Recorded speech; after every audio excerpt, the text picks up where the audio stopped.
কি দিয়ে বুঝায় আপনাকে আমি কবর কত কঠিন?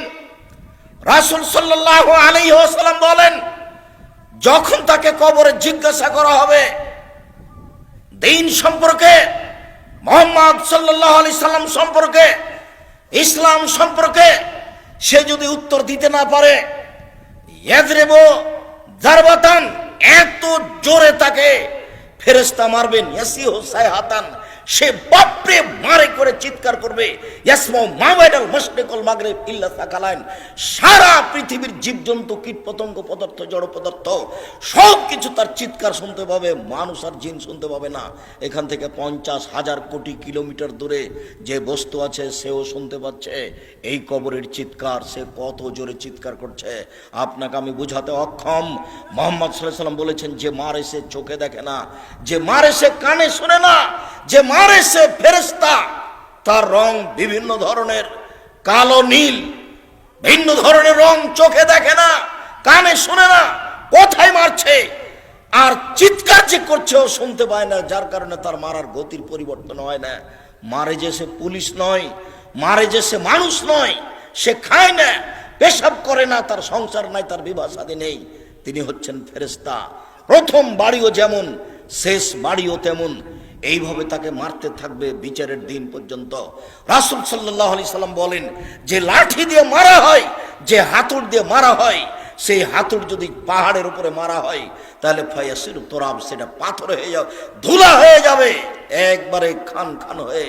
পাহাড়ের উপরে মারা হলে পাহাড় ধুলা হয়ে যাবে। যেই হাতুড় দিয়ে মারা হয়, সেই হাতুড়টা যদি পাহাড়কে মারা হয় তাহলে পাহাড় ধুলা হয়ে যাবে। মুহাম্মদ সাল্লাল্লাহু আলাইহি সাল্লাম এইভাবে বলেন। কি দিয়ে বুঝায় আপনাকে আমি কবর কত কঠিন? এখানে চিৎকার করছে, তার কণ্ঠ, তার শব্দ শুনতে পাচ্ছে 50,000 কোটি কিলোমিটার দূরে। যে মানুষ, যে জীবজন্তু আছে, জিন আর মানুষ ব্যতীত যেই পদার্থ, জড় পদার্থ আছে, সে শুনতে পাচ্ছে কবরের শাস্তি, শুনতে পাচ্ছে গিলাসটা, কবরের শাস্তি শুনতে পাচ্ছে বক্সটা, কবরের শাস্তি শুনতে পাচ্ছে বাল্বটা, কবরের শাস্তি শুনতে পাচ্ছে এই মাইক, সব কিছু শুনতে পাচ্ছে কবরের চিৎকার। কিন্তু মানুষ এবং জিন শুনতে পায় না। শুনতে পারলে সে বাঁচত না। আপনাকে আমি বুঝাতে পারি কবর কি জিনিস। রাসূল সাল্লাল্লাহু আলাইহি সাল্লাম দিন রাত কবরের শাস্তি থেকে বাঁচতে চাইতেন।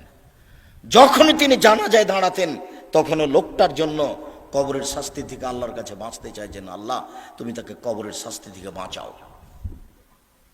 সম্মানিত দিনী ভাই বোন, বাড়ির পিছন দিকে যে 2 হাত 2.5 হাত গর্ত করে কবর করা হয়েছে, তার নাম কবর নয়।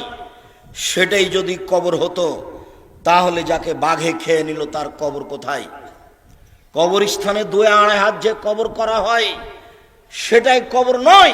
সেটাই যদি কবর হতো তাহলে যে আগুনে জ্বলে ছাই হয়ে গেল তার কবর কোথায়? সেটাই যদি কবর হতো তাহলে যে পানিতে ডুবে হারিয়ে গেল তার কবর কোথায়?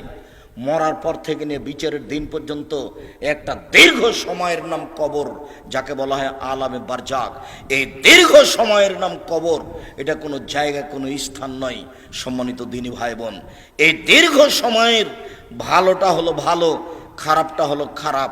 মানুষটা যদি ভালো হয়, মরার পরে ফেরেশতা যখন জিজ্ঞাসা করবেন, তখন যদি তার উত্তর ঠিক হয় তাহলে ফেরেশতা বলবেন, নামকা নাওমাতিল আরুসে লাইকুদুইলা আবালিহি, তুমি ঘুমিয়ে যাও বাসর রাতের ঘুমানোর মতো, যাকে কেউ জাগাবে না তার অতীব প্রিয় মানুষ ছাড়া।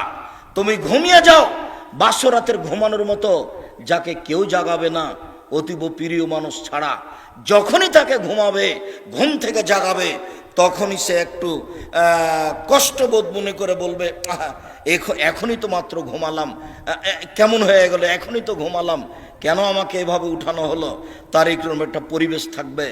অথচ সে লোকটা কবরে ঘুমিয়ে আছে 4,000 বছর থেকে, 10,000 বছর থেকে। তার মানে ভালো মানুষের কবরে থাকার সময়সীমা হলো বাসর রাতের সমান। তা 2 ঘন্টা হতে পারে, 2.5 ঘন্টা হতে পারে, 3 ঘন্টা হতে পারে। এটা হলো ভালো মানুষের কবরের সময়সীমা। আর যারা খারাপ মানুষ, তারা তো আপনাকে আর আমি কি দিয়ে বুঝাই? কবরের শাস্তিকে স্বপ্নের মতো বলা যেতে পারে। আপনি পাশে বসে আছেন, আপনার ভাই শুয়ে আছে, ঘুমিয়ে আছে, গোখরা সাপ তাকে দংশন করছে, সে বাপরে মারে করে চিৎকার করে পালিয়ে যাচ্ছে ঘুমের ঘরে। এরপরে তার ঘুম ভেঙে গেল, ঘুম ভাঙতে দেখতে পাচ্ছে গমা সাপ কত বড় ছিল, রং কেমন ছিল, কিভাবে কে দংশন করছে, সে সব কিছু এখন অক্ষরে অক্ষরে বলে দিতে পারবে ঘুম থেকে উঠে। কিন্তু যে পাশে বসে আছে সে কিছুই দেখতে পায় না। বুঝাতে পারিনি কথা মনে হয়। এরকম হলো কবরের শাস্তি। আপনি কবর খনন করে সাপ দেখবেন এ কথা ঠিক নয়। ওই যে একটা কাগজে লেখা ছিল যে জনৈকে ইমাম সৌদি আরব থেকে ইমামতি করার পরে মসজিদ থেকে বের হয়ে একটা কবর খনন করে দেখলেন যে একটা লাশকে সাপ পেঁচিয়ে ধরে আছে। তারপরে বলে দিলেন যে এইটা ফটোকপি করে যে যত বিতরণ করতে পারবে সে তত ভালো। একেবারে নগদ মিথ্যা কথা। কবরের শাস্তি মানুষ দেখা তো বহু দূরের কথা, শুনতে সক্ষম নয়। কবরের শাস্তি দেখা তো বহু দূরের কথা, মানুষ শুনতে সক্ষম নয়। অতএব কবরের শাস্তিকে আপনার রেকর্ডিং করে বা একটা রূপক পরিকল্পনা করে সাজিয়ে মানুষকে দেখানো হারাম। এটা মানুষের পক্ষে সহজ সম্ভব নয়। কবরের শাস্তি, কবর যত কঠিন কিয়ামত তার চেয়ে অনেক বেশি কঠিন। কিয়ামত যত কঠিন জাহান্নাম তার চেয়ে অনেক অনেক অনেক বেশি কঠিন। কি দিয়ে বুঝায় আপনাকে আমি জাহান্নাম কত কঠিন? কিয়ামত। কবর যত কঠিন কিয়ামত তার চেয়ে অনেক অনেক অনেক বেশি কঠিন। কিয়ামত যত কঠিন জাহান্নাম তার চেয়ে অনেক অনেক অনেক বেশি কঠিন। উসমান রাদিয়াল্লাহু তাআলা আনহু যখন কবরের পাশে দাঁড়াতেন, যে ওয়াকাফ আলা কাবরিন, যখন তিনি কবরের পাশে দাঁড়াতেন তখনই তিনি কাঁদা আরম্ভ করতেন। হাত্তা ইয়াবুল্লাহ লাহিয়াতাহু, কেঁদে তিনি তার দাড়ি ভিজিয়ে ফেলতেন। তাহলে কবরের পাশে দাঁড়ালেই তার দুই চোখের পানি ঝরঝর ঝরঝর করে ঝরে আসত। তাকে বলা হলো তাজকুরুল জান্নাত ওয়ান নার ফালা তাবকি ওয়া তাবকি মিন হাযা, আপনি নিজে জাহান্নাম জান্নাতের কথা বলেন, তাতে আপনি কান্নাকাটি করেন না, কিন্তু যখনই আপনি কবরের পাশে দাঁড়ান তখন আপনি এত কাঁদেন কেন? যার কারণে দুই চোখের পানি ঝরে আপনার দাড়ি ভিজে যায়। এইভাবে আপনি কান্নাকাটি কেন করেন? তখন তিনি বললেন, পৃথিবীর মানুষ শুনে রাখো, ইন্নাল কবর আউয়ালু মানজিল মিন মানাজিলিল আখিরা, কবর হচ্ছে পরকালের প্রথম স্তর, প্রথম বিপদ। ভাই না জামিন হো ফাবাদ হাইসর মিনহু, মানুষ যদি কবরে বেঁচে যায় তাহলে এরপরে যত স্তর আছে সব সহজ হয়ে যাবে।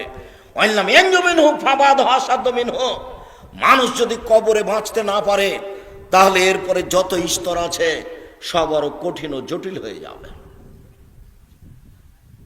কবর যত কঠিন কিয়ামত তার চেয়ে অনেক বেশি কঠিন। কিয়ামত যত কঠিন জাহান্নাম তার চেয়ে অনেক অনেক অনেক বেশি কঠিন। ওই ছেলেটা ওইভাবে হাঁটছে কেন? ও তো আরো মানুষ তার দিকে দেখলে তো আমার কথা বুঝতে পারবে না। দয়া করে কোনো কাজ দেখায়েন না, কিছুক্ষণ অপেক্ষা করেন। আমি আব্দুল্লাহ বিন ফজল নই যে ভোর পর্যন্ত বক্তব্য দিব। আমি অত কোরআন হাদিস জানি না, সারা রাত বক্তব্য করি না। আপনি দয়া করে নিজের কোনো কাজ দেখাবেন না। আমি আপনার জন্য এসেছি কষ্ট করে। মহিলা মানুষ, আপনাকে বলছি, ঢং ঢং করে এসেছেন, ঢং ঢং করে গল্প করতে করতে যায়েন না। আপনার একটা লজ্জাবোধ থাকা দরকার, আপনার একটা ইতস্তবোধ থাকা দরকার, একটা আপনার হায়াবোধ থাকা দরকার। আপনি মহিলা মানুষ, আপনার একটু শরম হয় না কেন? আপনার একটু হায়া হয় না কেন? এত গল্প করেন কেন? ঢং ঢং করে গল্প করতে করতে আসলেন, আবার চলে যাচ্ছেন। আপনি বুঝতে পারেন না যে আমি মহিলা মানুষ, আমার একটা লজ্জার ব্যাপার আছে, আমার একটা শরমের ব্যাপার আছে। জাহান্নাম মহিলা দিয়ে ভরা, দিন রাত শুনছেন, হুঁশ হয় না? জাহান্নাম বলতে নারীকে বুঝায়, জাহান্নাম বলতে নারীকে বুঝায়। এ কথা আমরা তো বলিনি, এ কথা মুহাম্মদ সাল্লাল্লাহু আলাইহি ওয়াসাল্লাম বলছেন। আল্লাহ রাসূল বলছেন, আমি জাহান্নামের দিকে তাকিয়ে দেখলাম অধিকাংশই নারী। আবু হুরায়রা রাদিয়াল্লাহু আনহু, এই ছেলে, তুমি এভাবে সাড়া দিবা না, কোথায় চুপচাপ বসে থাকো, তুমি লজ্জাবোধ করো। তোমার মাই তো এখানে বসে আছে ছোট ব্লাউজ পরে, তোমার শরম হয় না? তোমার ইতস্তবোধ হয় না? তুমি বলে দিও তোমার মা যেন এরকম ছোট ব্লাউজ পরে আর দিন না কাটায়, সময় না কাটায়। তোমারও তো ইতস্তবোধ হওয়া দরকার। তোমার বাপ এখন দাড়ি চেঁচা এখানে বসে আছে, ঢং দেখাচ্ছ, ধর্মকে পাগল পেয়েছো বাপ বেটা। নিজেকে মুসলমান মনে করো, দিন ধর্ম মেনে চলার চেষ্টা করো। সময় শেষ হওয়ার কোনো পথঘাট মানুষের কাছে নেই। অতএব লজ্জাবোধের দাবি রাখি। কথার মধ্যে উপস্থিত বৈঠকের মুসলিম বোন, আপনাকে নিয়ে দুটা কথা বলছি, শোনেন। আবু হুরায়রা রাদিয়াল্লাহু তাআলা আনহু বলেন, রাসূল সাল্লাল্লাহু আলাইহি সাল্লাম বলেছেন, সিনফান মিন আহলিন নার লামারাহুমা, দুই শ্রেণীর মানুষ জাহান্নামে যাবে আমি তাদের দেখিনি। দুই শ্রেণীর মানুষ জাহান্নামে যাবে আমি তাদের দেখিনি। কওমুন মাহুম সায়াতুন, এক শ্রেণীর মানুষ তাদের হাতে থাকবে লাঠি, কাদনাবিল বাকার, গাভীর লেজের মতো, একদিক মোটা একদিক চিকন, তাদের হাতে লাঠি থাকবে। ইয়াদরবু বিহান নাস, তা দিয়ে তারা মানুষকে মারবে।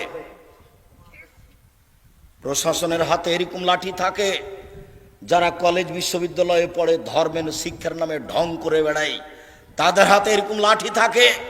যারা দলীয় দাপট দেখায়, দাঙ্গাবাজি করে, ক্ষমতা দেখায়, জোর করে জমি দখল করে, জোর করে এলাকা দখল করে, মানুষের মান সম্মানের হানি করে, মানুষকে জোর করে অপমান করে জেল হাজতে দেয়, এদের হাতে এরকম লাঠি থাকে। এরা যেন মনে করে জাহান্নাম আমার জন্য অপেক্ষা করছে। জুলুম করে, দাঙ্গাবাজি করে, ক্ষমতা দেখিয়ে, দাপট দেখিয়ে বেশি দিন টিকা যায় না। ফেরাউন ডুবে গেছে, অতএব আপনার জন্য জাহান্নাম অপেক্ষা করছে, আপনি থামুন। আপনাকে আমি অনুরোধ করেছি, ক্ষমতা দেখিয়ে, দাঙ্গাবাজি দেখিয়ে, জুলুমবাজি করে, মানুষের প্রতি অন্যায় অবিচার করে, ক্ষমতা দেখিয়ে, মানুষকে জেল হাজতে দিয়ে, মানুষকে অপমান করে এক মিনিট বাঁচার চেষ্টা করিয়েন না। নরম হয়ে থাকেন, খুব নরম হয়ে থাকেন। মাটির মানুষ, মাটির মতো হয়ে থাকেন, ফলাফল ভালো হবে। সময় অল্প। কালকে ছিল 40 বছর, আজকে দেখছেন 60। কালকে ছিল 60 বছর, আজকে দেখলেন 80। তার মানে বেশি সময় নেই, অল্প সময়। আদম সন্তানকে, অন্তত মুহাম্মদ সাল্লাল্লাহু আলাইহি সাল্লামের উম্মতকে বেশি সময় দেওয়া হয়নি। অল্প সময় বাঁচতে এসে মানুষের ক্ষতি করে বাঁচার চেষ্টা করিয়েন না, মানুষকে অপমান করে বাঁচার চেষ্টা করিয়েন না, এর ফলাফল ভালো নয়। রাসূল সাল্লাল্লাহু আলাইহি সাল্লাম বলছেন, কেউ যদি কারো মান সম্মানের হানি করে, তাহলে সেই দিন আসার আগেই যেন হাত ধরে সমাধা করে নেয়, যেদিন কোনো টাকা পয়সা থাকবে না। যেহেতু বিচারের মাঠে হাত ধরে ক্ষমাও হবে না, যেহেতু বিচারের মাঠে টাকা পয়সা দিয়ে বাঁচাও যাবে না, সেই দিন তখন নেকি দিয়ে বাঁচতে হবে। আমি একটা লোককে অপমান করেছিলাম, আমি এখন বাঁচবো কি দিয়ে? আমার নেকি দিয়ে। আমার নেকি দিতে দিতে যখন শেষ হয়ে যাবে, তখন আমি যাব জাহান্নামে, ও যাবে জান্নাতে। এটা হলো বিচারের মাঠে বিচারের পদ্ধতি।